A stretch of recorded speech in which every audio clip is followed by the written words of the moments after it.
আজিজ ভাই, আপনার কাছে আমি জানতে চাই, ছাত্ররা যে রাজনৈতিক দল গঠন করছে, বিদ্যমান রাজনৈতিক পরিস্থিতিতে একটা বিকল্প রাজনৈতিক শক্তির প্রয়োজন আছে কিনা, এবং যদি প্রয়োজন থাকে তাহলে সেটা আসলে কিভাবে গড়ে ওঠা সম্ভব? না, দেখেন, ছাত্র যদি প্রশ্ন আসেন, আমার বয়সের তুলনায় আমি পিতা।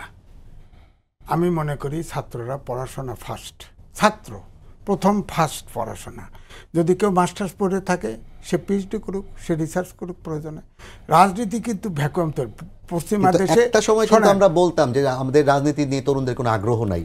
না, ঠিক আছে, প্রজন্মকে আমরা কিন্তু এই আন্দোলনে আগ্রহ তৈরি হয়েছে, তার জন্য আগ্রহ তৈরি হয়েছে, তারা তৈরি করুক, কিন্তু সমস্যা নাই। কিন্তু এখন দেখা গেছে যে ইনোসেন্ট ছাত্র সব নিয়ে সরকার চালানো ব্যস্ত। পড়াশোনার কি হবে? দেশটা চলবে কিভাবে? দেশটা চলবে কিভাবে?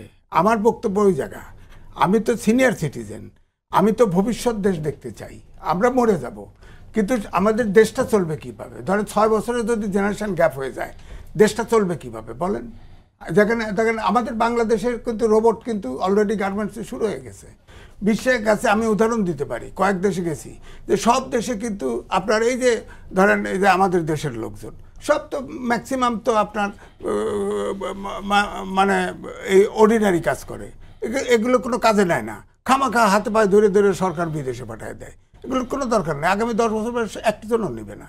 তো এটা কী হবে? এই জন্যই আমি বলছি যে শিক্ষাটাকে তো গুরুত্ব দিতে হবে।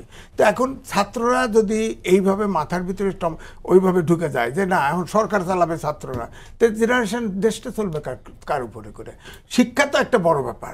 রাজনীতির চাইতেও বিজ্ঞানের যুগে এখন শিক্ষা সবচেয়ে গুরুত্বপূর্ণ, 1 নম্বর দাবি।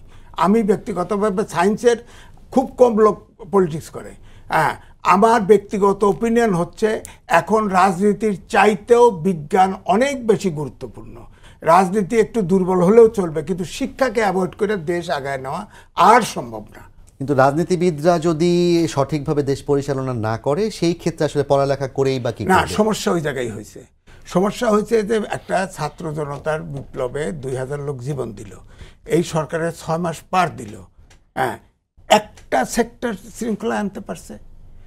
এই সরকারের যে সমর্থন ছিল একমাত্র ফ্যাসিস্ট আওয়ামী লীগ ছাড়া এ দেশের সব রাজনৈতিক দল ব্যক্তি সবাই সমর্থন দিয়েছে, কিন্তু এই সরকার তো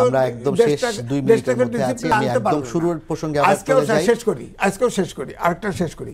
আজকে যে বললো বিএনপির প্রতিনিধি দল, আপনার কাছে কি ক্লিয়ার হয়েছে ডিসেম্বরে নির্বাচন হবেই না?